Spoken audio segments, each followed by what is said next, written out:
फैसले होंगे। वकला रोजाना की बुनियाद के ऊपर एहतजाजी मुजाहरे भी कर रहे हैं और पुरमन एहतजाजी मुजाहरों के जरिए से वो हुकूमत को ये पैगाम दे रहे हैं कि आप लिमिट क्रॉस ना करें, अदलिया के ऊपर हमला करने से बाज रहें। आज़ाद कश्मीर के वज़ीर आज़म को तौहीन अदालत में फारिग किया गया, यानी बयान की बुनियाद के ऊपर फारिग किया गया। जो उन्होंने कहा अदालत ने उसको तौहीन अदालत के तौर पे लिया और उनको उनके ओहदे से हटा दिया गया। लेकिन क्या तौहीन अदालत इस मामले में नहीं है कि अदालत के अहकामात ही ना माने जाएं? अदालत की सबसे बड़ी तौहीन ये होती है कि हुकूमत या कोई सरकारी मुलाजिम हुकूमती अहकामात को मानने से इनकार कर दे या हुकूमती अहकामात को ना माने। यानी जुमलों को, बातों को तो बर्दाश्त कर सकती है अदालत और बाद औक़ात तनकीद को भी बर्दाश्त कर लेती है अदालत, लेकिन अदालत हुकूमत उली को बर्दाश्त नहीं करती, फिर मुल्क का निज़ाम नहीं चलता। लिहाजा यहाँ पे शहबाज शरीफ साहब ने ज़्यादा बड़ी तौहीन अदालत की है और इसका क्या बनेगा, इसका भी अब केस लग गया है। यानी हमें ऐसा लग रहा था कि 10 तारीख की रात को जब 12 बजेंगे तो अदालत नोटिस ले लेगी, 11 को कुछ हो जाएगा, लेकिन आज 12 तारीख थी। 12 तारीख को सुप्रीम कोर्ट ऑफ पाकिस्तान में पंजाब के इलेक्शन के लिए फंड्स ना देने पर हुकूमत और स्टेट बैंक को नोटिस जारी कर दिए हैं। अच्छा, पंजाब में इंतखाबात के लिए फंड की अदम फराहमी पर सुप्रीम कोर्ट ने attorney general, governor state bank, secretary खजाना और सेक्रेटरी इलेक्शन कमीशन को नोटिस जारी कर दिया है। इलेक्शन के लिए फंड्स की फराहमी तौहीन अदालत की कार्रवाई से ज्यादा अहम है, लेकिन इलेक्शन कमीशन की रिपोर्ट के मुताबिक वफाकी हुकूमत ने फंड्स फराहम नहीं किए, जो अदालती अहकामात की हुक्म अदूली है, जिसके नताइज कानून में वाजे हैं। चीफ जस्टिस ने तमाम अफसरान को परसों 14 अप्रैल को चैम्बर में तलब कर लिया और गवर्नर स्टेट बैंक को दस्तयाब वसाइल से मुतालिक तमाम तफसीलात भी हमरा लाने का हुक्म दिया है। अदालत ने सेक्रेटरी खजाना को भी तमाम रिकॉर्ड साथ लाने की हदायत करते हुए इस्तफसार किया कि बताया जाए कि सुप्रीम कोर्ट के अहकामात पर अमल क्यों नहीं किया गया। अदालत ने सेक्रेटरी इलेक्शन कमीशन को पंजाब और खैबर पख्तूनख्वा इंतखाबात के हवाले से तमाम रिकॉर्ड भी फराहम करने का हुक्म दिया है।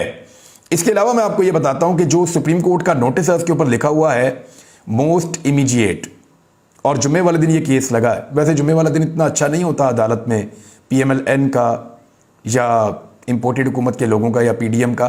देखते हैं क्या होता है, लेकिन ये 3 सफ़ात पर मुश्तमिल एक नोटिस है जो सुप्रीम कोर्ट ऑफ पाकिस्तान ने जारी कर दिया है और इलेक्शन कमीशन के डायरेक्टर जनरल लॉ को भी नोटिस जारी किया गया है। Secretary election commission DG law को ज़ाती हैसियत में पेश होने का कहा गया है और इलेक्शन कमीशन हुकाम को यह भी कहा गया है कि पंजाब और खैबर पख्तूनख्वा में इलेक्शन के हवाले से तैयारियों का मुकम्मल रिकॉर्ड भी साथ लेकर आएँ। यानी इन इक़दामात से लगता है कि अदालत ने यह फैसला किया हुआ है और यह अदालत पहले ही फैसला कर चुकी है, अब तो उसमें कोई गुंजाइश है नहीं कि इंतखाबात को 90 रोज़ के अंदर उनके टाइम में करवाना है। अब 90 रोज़ के अंदर टेक्निकली तो हो नहीं सकते, क्योंकि एक डिले रमज़ानुल मुबारक की वजह से आया था और आरिफ अलवी साहब ने जो तारीख दी थी वो 30 तारीख दी थी अप्रैल की, लेकिन उसके बाद फिर जब इलेक्शन मुलतवी कर दिए गए तो 13 दिन मजीद ज़ाया हो गए। तो फिर 2 हफ्ते मजीद आगे करने के बाद 14 मई की तारीख अदालत ने दी है। अब ये टेक्निकल वजूहात की बिना पर इलेक्शन कोई 1 महीने आगे गया है, इसके अलावा और कोई वजह नहीं है। इलेक्शन कमीशन जो है वो रिपोर्ट इलेक्शन कमीशन की ये बता रही है सुप्रीम कोर्ट ऑफ पाकिस्तान में कि सुप्रीम कोर्ट ऑफ पाकिस्तान के हुक्म पर अमल नहीं किया गया। वफाकी हुकूमत को 10 अप्रैल तक इलेक्शन कमीशन को 21 अरब फराहम करने का हुक्म दिया था। सुप्रीम कोर्ट के नोटिस में सुप्रीम कोर्ट का जो फैसला है उसका पैराग्राफ नंबर 4 और पैराग्राफ नंबर 5 दोनों का हवाला भी दिया गया है। नोटिस में वफाकी हुकूमत को दिए गए वाज़ेह अहकामात का जिक्र मौजूद है। वफाकी हुकूमत की जानिब से फंड्स की अदम फराहमी बादियों नज़र में सुप्रीम कोर्ट की हुक्म उदूली करार, ये है जी नोटिस का मामला। और अब ये सुना जाएगा अदालत में, लेकिन डे आफ्टर टुमारो यानी जुम्मे वाले दिन सुना जाएगा और अदालत इसको 11 बजे सुनेगी। और दूसरा एक मामला है जो कल सुना जाएगा, जो कानून साजी अदालत के इख्तियारात को कम करने के लिए की गई है, बार बार की गई है। सदर पाकिस्तान ने वापस भेजा, फिर दोबारा पार्लियामेंट ने दोबारा से सदर पाकिस्तान को भेजा, वो 10 दिन के बाद ऑटोमेटिकली वो मंजूर हो जाएगी और वो एक्ट बन जाएगा। लेकिन अब उसको सुप्रीम कोर्ट ऑफ पाकिस्तान में सुना जाएगा। सुप्रीम कोर्ट ऑफ पाकिस्तान इसके ऊपर अमल दरामद रोक देगी, मुझे ऐसा लगता है, और ये मामला तारीखों पे चला जाएगा और इसके बाद एक लंबी डिबेट शुरू हो जाएगी। बहुत सारी पॉलिटिकल पार्टीज इसके अंदर पार्टी बन जाएंगी और मुझे नहीं लगता कि सुप्रीम कोर्ट अपने इख्तियारात को सरेंडर करेगी ऐसे लोगों के सामने जिनके ऊपर खुद केसेस हैं या जो आइन से भागना चाहते हैं या आइन शिकनी करना चाहते हैं। इमरान खान साहब के ऊपर एक और ज़ाती नौयत का बड़ा अटैक किया गया है। ये जो ज़ाती नौयत का बड़ा अटैक है ये मुफ्ती सईद के बयान में किया गया है। मुफ्ती सईद वो शख्सियत है जिन्होंने इमरान खान साहब का बुशरा बीबी के साथ निकाह पढ़ाया था, साबिक खातून अव्वल, और उस वक्त भी मुफ्ती सईद साहब का एक स्टेटमेंट था, आज भी उनका एक स्टेटमेंट है। आज अदालत के अंदर जो उन्होंने बयान रिकॉर्ड करवाया उसका मैं लुब्बे लुबाब आपको बता देता हूँ। मुफ्ती सईद ने जो बयान रिकॉर्ड करवाया उस बयान के मुताबिक इमरान खान और उनकी अहलिया बीबी बुशरा जो हैं उनके खिलाफ गैर शरई निकाह के केस में मुफ्ती सईद का बयान है जो रिकॉर्ड हुआ है। इस्लामाबाद की अदालत में बयान कलमबंद करवाने के लिए मुफ्ती सईद अपने वकील के साथ आए, कमरा अदालत में पहुंचे, जहां उन्होंने अपने बयान में कहा कि 1 जनवरी 2018 को इमरान खान ने मुझसे कॉल पर रब्ता किया। इमरान खान से अच्छे ताल्लुकात थे और उनकी कोर कमेटी का मैं मेंबर था। इमरान खान ने मुझसे कहा मेरा निकाह बुशरा बीबी से पढ़वा दो। इमरान खान ने कहा कि निकाह पढ़ाने के लिए लाहौर जाना है। मुफ्ती सईद के मुताबिक बुशरा बीबी के साथ एक खातून ने खुद को बुशरा बीबी की बहन जाहिर किया। खातून से मैंने पूछा कि क्या बुशरा बीबी का निकाह शरई तौर पर हो सकता है। उस खातून ने बताया कि बुशरा बीबी का निकाह की तमाम शरई शराइत मुकम्मल हैं। खातून ने बताया कि इमरान खान और बुशरा बीबी का निकाह पढ़ाया जा सकता है। 1 जनवरी 2018 को खातून की यकीन दहानी पर इमरान खान और बुशरा बीबी का निकाह पढ़ा दिया। फिर इमरान खान ने मुझसे फरवरी 2018 को दोबारा रब्ता किया और दरख्वास्त की कि बुशरा बीबी से दोबारा निकाह पढ़ाना है। मुफ्ती सईद के मुताबिक इमरान खान ने कहा कि पहले निकाह के वक्त बुशरा बीबी का इद्दत का दौरानिया मुकम्मल नहीं हुआ था और इमरान खान ने कहा बकौल मुफ्ती सईद के कि जनाब 2017 में बुशरा बीबी को तलाक हुई थी और वो जो इद्दत की ड्यूरेशन हुई है वो पूरी नहीं हुई थी, लेकिन पेशन गोई ये थी कि वज़ीर आज़म बन जाएंगे, तो इसलिए बकौल मुफ्ती सईद के इमरान खान साहब ने ये वाली बात की। तो इमरान खान ने बताया कि पहला निकाह गैर शरई था तो दोबारा आप निकाह पढ़ा दें। तो अब ये बात 5 साल के बाद मुफ्ती सईद साहब डिंडोरा पीट रहे हैं। इससे पहले मुफ्ती सईद सो रहे थे और मुफ्ती सईद इसके बारे में पहले बात नहीं कर रहे थे, लेकिन अब मुफ्ती सईद को किसने जगाया है, किसने इस्तेमाल किया है, इसको जानने के लिए आपको मुफ्ती सईद साहब की हिस्ट्री में जाना पड़ेगा। मुफ्ती सईद साहब का हवाला पहले भी मौजूद है और माजी के अंदर भी ये एस्टेब्लिशमेंट के साथ ताल्लुकात इनके अया हो चुके हैं। ये बहुत सारे हलकों के अंदर मूव करते रहे हैं माजी में भी, और इनकी कहानियाँ कुछ किताबों के अंदर भी मुबैना तौर पर लिखी हुई हैं। तो इस करैक्टर को तो अभी एक साइड पे रखते हैं, लेकिन इनका एक बयान है वो मैं आपको सुनवाता हूँ, बड़ा इंटरेस्टिंग, मुफ्ती नईम साहब का। ये ज़रा आप सुनेंगे मुफ्ती सईद साहब का स्टेटमेंट, तो ये खुद वो अपने मुंह से कह रहे हैं और आज उनका मौक़िफ़ मुख्तलिफ है। मुफ्ती सईद क्या कह रहे थे इससे पहले, ये ज़रा आप सुनिए। रहनुमाई फरमा दे, फुकाहा ने मसाइल में लिखा है, आप शामी के निकाह का बाब देख लें, बहुत तफसील से उसमें रहनुमाई की है। फुकाहा ने लिखा है कि बहुत से अक़वाल ऐसे जिनमें औरत का कौल मोतबर है, बस औरत का कह देना कि मेरी इद्दत गुजर गई, ख़त्म हो गई बात, चाहे वो 3 महीने से पहले कह दे। सैयदना उमर रज़ी अल्लाह अन्हु के ज़माने में हुआ वाक़या, तो अमीरुल मोमिनीन रज़ी अल्लाह अन्हु ने फरमाया था कि औरत का कह देना काफ़ी है। औरत ने कहा मेरी इद्दत गुजर गई, क्योंकि अय्याम आमतौर पर 1 महीने के बाद वो साइकिल है ना पूरा, लेकिन उससे कहा जल्दी पूरा हो गया, ख़त्म हो गई बात। अब ये मुफ्ती सईद साहब का स्टेटमेंट है। हज़रत उमर फ़ारूक रज़ियल्लाहु तआला अन्हु का हवाला भी मुफ्ती साहब ने दिया। मुफ्ती हैं, वो फतवा भी दे सकते हैं, हवाला भी दे सकते हैं, और वो ये कह सकते हैं क्योंकि नॉलेज है उनके पास। उनका पहले स्टेटमेंट ये था, अब स्टेटमेंट कुछ और है उनका। लेकिन इस पर बुशरा बीबी ने भी एक बात की थी जब उनके खिलाफ शुरू में ये प्रोपेगेंडा किया गया था PMLN के मीडिया सेल की जानिब से और कुछ मीडिया के लोगों की जानिब से। तो उस वक्त बुशरा बीबी ने क्या इंटरव्यू दिया था नदीम मलिक साहब को, ज़रा वो भी आप थोड़ा सा सुन लीजिए। जब मेरे निकाह की खबर चल रही थी कि इद्दत नहीं है, इद्दत मैं लोगों को बता दूं कि जब मैं अपने घर से निकली थी तो मेरे घर में ही मैं इद्दत पूरी करके निकली थी। मेरे जो पिछले हस्बैंड थे वो एक दीन के ऊपर बड़ा चलते हैं। उन्होंने कहा हम पहले ये इद्दत घर में करेंगे, जैसे एक कुरानी तरीका था। उसके बाद जब मैं घर से निकली, मैं चाहती तो मैं अगले दिन भी शादी कर सकती थी, मैंने तो उसके 5-6 बल्कि शायद 7 महीने कह रही जी मैंने इद्दत मुकम्मल करके मैं अपने घर से निकली, जो साबिक खावंद है उनके, और उसके 5, 6 या 7 महीने के बाद वो ये कह रही हैं, उन्हें एग्जैक्टली महीना याद नहीं है, तो इतने अरसे के बाद उन्होंने कहा कि मैंने शादी की है दोबारा।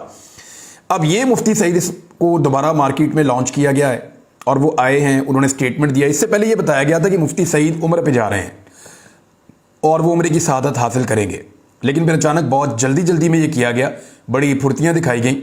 मुफ्ती सईद पहुंचे और ये कहा गया अदालत में कि जल्द अज जल्द یہ کیس جو ہے وہ لگایا جائے۔ اعجاز چودھری صاحب کہتے ہیں کہ عدت کے ختم ہونے میں عورت کا قول معتبر ہے، انہوں نے ٹویٹ کیا ہے۔ یہی فتویٰ دارالعلوم دیوبند کا ہے، یہی فتویٰ دارالعلوم بنوری ٹاؤن کا ہے، اور فقہ حنفی کی سب سے معتبر کتاب فتاوی شامی میں بھی یہی لکھا ہے۔ یہ اعجاز چودھری صاحب نے بھی ایک ٹویٹ کیا ہے، میں نے کہا میں آپ کو پڑھ کے سنا دیتا ہوں۔ اب آ جائیں اس بات کے اوپر کہ مفتی سعید صاحب نے عمرے پہ جانا تھا، وہاں سے مجھے یاد آ گیا کہ شریف خاندان کے لوگ عمرے پر گئے ہوئے ہیں۔ آپ کو یاد ہوگا کہ پی ایم ایل این کے میڈیا سیل نے اور میڈیا کے لوگوں نے سوشل میڈیا پہ بہت رولا ڈالا ہوا تھا کہ شاہی فیملی نے یا سعودی عرب کے بادشاہ نے اور ان کی فیملی نے نواز شریف صاحب کو دعوت دی ہے پوری فیملی سمیت کہ وہ آئیں اور آ کر عمرے کی سعادت حاصل کریں رمضان المبارک کے آخری عشرے میں۔ میں نے آپ سے کہا تھا کہ بہت جلد پتہ چل جائے گا، اس کی تحقیقات ہو جائیں گی اور آئیڈیا ہو جائے گا۔ تو اس کے بعد ہم نے سعودی عرب میں جو اپنے سورسز ہیں ان کو متحرک کیا تھا۔ خبر میں آپ کو دے دیتا ہوں، اس کی آپ تصدیق کر سکتے ہیں کسی بھی ذریعے سے، اور جو خبر میں آپ کو دے رہا ہوں وہ یہ ہے کہ جدہ کے کونسل جنرل سے کونسل خانے سے یہ خبر آئی ہے، اور خبر یہ ہے کہ یہ نجی نوعیت کا دورہ ہے نواز شریف صاحب کا بھی اور مریم نواز صاحبہ کا بھی، اور اس میں کوئی سفیر ان کو لینے کے لیے ایئرپورٹ پر نہیں آیا۔ رائل فیملی کا کوئی نمائندہ بھی، بادشاہ سلامت کی جو فیملی ہے، سعودی ولی عہد یا ان کی فیملی سے کوئی ممبر یا ان کا کوئی نمائندہ، وہ بھی ایئرپورٹ پر لینے کے لیے نواز شریف کو یا مریم نواز صاحبہ کو یا خاندان کے دیگر لوگوں کو لینے کے لیے کوئی بھی نہیں آیا۔ کونسلیٹ کا بھی کوئی آفیسر ایئرپورٹ پر لینے کے لیے اس فیملی کو نہیں گیا۔ اب اس وقت جو میرے پاس اطلاع ہے وہ یہ ہے کہ شہباز شریف صاحب رائل فیملی سے رابطہ کرنے کی کوشش کر رہے ہیں۔ دیکھیے، اگر شہباز شریف صاحب جاتے ہیں عمرہ کرنے کے لیے تو بطور وزیر اعظم ان کو وہاں پہ شاہی خاندان کی طرف سے ایک مخصوص پروٹوکول دیا جائے گا۔ اسی پروٹوکول کے حصار کے اندر نواز شریف بھی آ جائیں گے، مریم نواز بھی آ جائیں گی اور باقی خاندان کے لوگ بھی آ جائیں گے، تو وہ وزیر اعظم کے پروٹوکول کے ساتھ وہ عمرے کی ادائیگی کر سکیں گے۔ اب تک کی اطلاع کے مطابق جب میں یہ ویڈیو ریکارڈ کر رہا ہوں، شریف خاندان کے لوگوں نے عمرے کی ادائیگی کے لیے اپنا ہوٹل نہیں چھوڑا، وہ لوگ ہوٹل کے اندر موجود ہیں اور ابھی تک حرم میں داخل نہیں ہوئے، حرم کی طرف نہیں گئے۔ ہاں یہ ہے کہ وہ بہت اچھے کمرے مل جاتے ہیں وہاں پہ جہاں سے آپ کو خانہ کعبہ کا ویو نظر آتا ہے، اور آپ کو یہ سعادت نصیب رہتی ہے کہ وہاں سے آپ خانہ کعبہ کو دیکھتے رہتے ہیں اور آپ دعا کر سکتے ہیں، تو وہ کمرے ان کے لیے اویلیبل ہیں۔ لیکن اس خاندان نے ابھی تک حرم کے اندر طواف کی نیت سے یہ داخل نہیں ہوئے، عمرے کی نیت سے داخل نہیں ہوئے اب تک جب میں یہ بات کر رہا ہوں، اور شہباز شریف صاحب کا انتظار کیا جا رہا ہے کہ وہ تشریف لائیں، شہباز شریف صاحب کا کوئی موقع بنے وہ تشریف لائیں سعودی عرب عمرے کے لیے، اور پھر ان کے ساتھ جو سیکیورٹی کا ایک حصار بنے گا اس کے اندر میاں صاحب اور ان کی فیملی ساری عمرہ کرے۔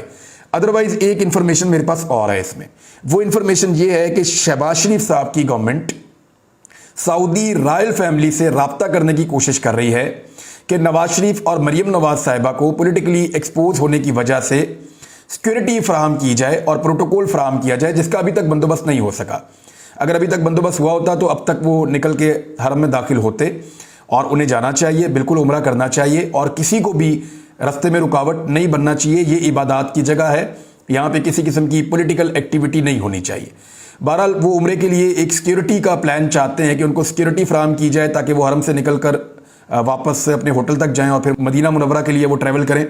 تو سیکیورٹی پلان کی تیاری ابھی تک کی جا رہی ہے، اور پاکستان کا جو عملہ موجود ہے سعودی عرب میں وہ لگاتار رابطہ کرنے کی کوشش کر رہے ہیں رائل فیملی سے، اور ریکویسٹ بھیج رہے ہیں کہ شہباز شریف جو وزیر اعظم ہے پاکستان کے، ان کی فیملی کے اراکین موجود ہیں مکہ معظمہ میں، ان کو وہاں پہ پروٹوکول اور سیکیورٹی فراہم کی جائے۔ امبیسی میں سے بھی کوئی نہیں گیا، میں آپ کو یہ بھی بتا دیتا ہوں، اور اگر سیکیورٹی فراہم کی گئی تو جب عمران خان صاحب وزیر اعظم نہیں تھے اور وہ گئے تھے تو ان کے ساتھ 2 پولیس والے فراہم کیے گئے تھے، اور لوگ ویسے ہی بہت سارے ان کے ساتھ جڑ گئے تھے، ان کے اپنے ساتھی بھی ان کے ساتھ تھے۔ تو میاں نواز شریف صاحب کو بھی لینے کے لیے سیکرٹری جنرل ہیں غالباً پی ایم ایل این کے وہاں سعودی عرب کے، جو ان کو لینے کے لیے آئے تھے۔ تو یہ ہے جی پوری میں نے آپ کو بتا دی ہے سٹوری کے جو یہ دعویٰ کیا گیا تھا کہ نواز شریف سعودی شاہی خاندان کے مہمان ہیں، تو وہ دعویٰ فی الحال ابھی تک غلط ثابت ہوا ہے۔ ہاں یہ کوشش کی جا رہی ہے کہ ان کو کچھ پروٹوکول وہاں پہ دلوایا جائے۔ ناظرین، مزید شہروں کے بھی حقائق سامنے آ گئے ہیں سروے میں، وہ میں آپ کو اگلے ویلاگ میں بتاؤں گا۔ اب تک کے لیے اتنا ہی، اپنا خیال رکھیے گا، اپنے